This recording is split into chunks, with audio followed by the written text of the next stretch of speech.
Good afternoon, council members. Thank you for taking the time to listen to us today. We are here not just as students, but as voices for every young person in our school who wants to feel valued, safe and seen. We want to talk to you today about racism in schools, not just the obvious kinds, not just slurs or outright exclusion, but the more subtle forms too. The things that go unspoken, the cultures that go unrecognised, and the actions that aren't always taken when they should be. But we're not just here to talk about problems. We're here to share the work we've done, the progress we've made, and what still needs to happen for our school to become truly inclusive, a school that reflects the values we all say we believe in. Let's start with what we're proud of. Over the past year, our school has taken real steps towards tackling racism and building community.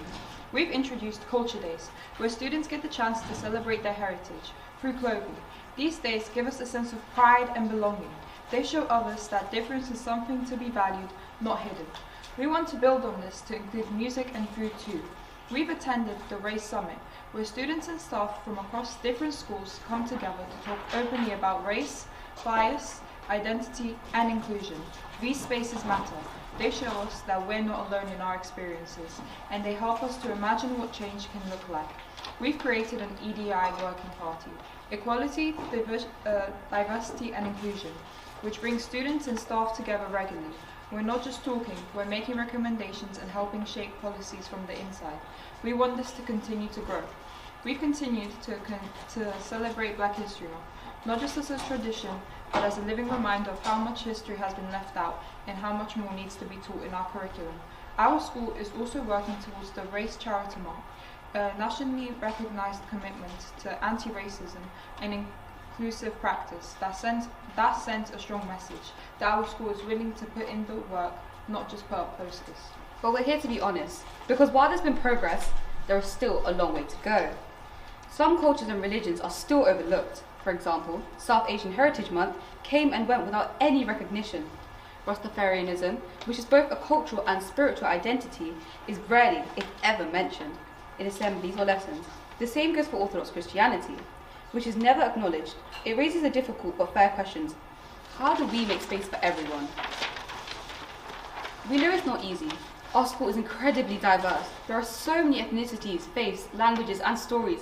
But if we don't even try to reflect that in how we celebrate and teach, then those identities get lost in the system. We don't need perfection. We need intentionality. We need to be included. We also want to highlight that within our South Asian community, Sri Lankan and Tamil students are often felt particularly overlooked. Their stories and experiences are complex and sometimes painful, marked by decades of conflict and migration that many people don't understand or even know about. This makes their identity and heritage even harder to fit into the usual celebrations or conversations about culture, because their stories don't neatly fit into broad categories. They risk being left out altogether. It's important that our school takes the time to listen and learn about its complexities so no one feels invisible or forgotten. Now, racism between students is a big issue as it's so normalised, specifically towards people from Asian backgrounds, as it is often considered as just a joke. Students will mock accents and say offensive things, including hateful slurs. This is a serious problem as it happens too often and it spreads false stereotypes about people with Asian heritage. So we need to take action to stop this and teach people why this is not acceptable and should be taken seriously. We also want to talk about the everyday racism that still exists. Not always from a place of hate, but sometimes from a place of ignorance or casualness. Students still joke about N-word passes and P-word passes, as if these slurs are funny or harmless. Let's be clear, they're not.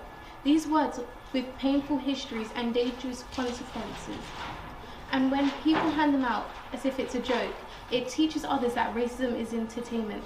Students of colour are still being asked, where are you really from? Why does your lunch smell like that? Can I touch your hair?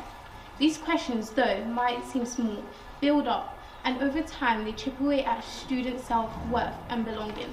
We also see divisions at lunchtime, where students sit in groups based on race or culture. They may not seem like racism, but it's a sign that we're not yet comfortable or confident enough to cross cultures and build real integrated community. We also want to talk about how some students feel that teachers have favourites. This isn't always intentional. Often it's unconscious bias at play. Sometimes teachers may manage behaviour differently depending on the student's background, or have different expectations based on stereotypes. Recognising these biases is important so teachers can support every student fairly without assumptions or unfair expectations. We don't want to ignore these issues anymore. We want to face them head on. The solution is not silence. The solution is education. We want to see more teaching about white privilege, not to shame anyone, but to help everyone understand how race affects our daily lives differently. The real history behind colonialism, migration, and the structural racism, not just during themed months, but embedded into our curriculum. Unconscious bias. We want all students to understand why racism is wrong, not just because the rules say so, but because they genuinely see the harm it causes. We also believe that staff need continued support and training. Many teachers want to help, many want to say the right thing, but they don't always know how, and that's okay, as long as they're willing to learn. We're asking for more anti-racism training. This work needs to be ongoing, evolving, and part of our staff development every year. We've seen how one changed teacher can change a classroom. Imagine how a whole trained school can do. So what do we want?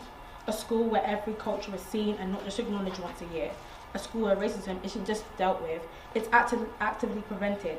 A school where no one laughs at another student's religion, accent or lunch. A school where inclusion is the default and not the exception. And most importantly, a school where community means everyone belongs, not just in policy but in practice. We're proud of our school. We're proud of how far we've come, but we are not satisfied. We hope that by speaking to you today, you'll support our journey, not just with kind words, but with real backing, with resources, with leadership, and with accountability. Because this isn't just about us. This is about the students who come after us. We want to leave behind a school that is better than the one we came into, more inclusive, more aware, and more united. We're ready to keep doing the work. We just hope you'll stand with us. Thank you.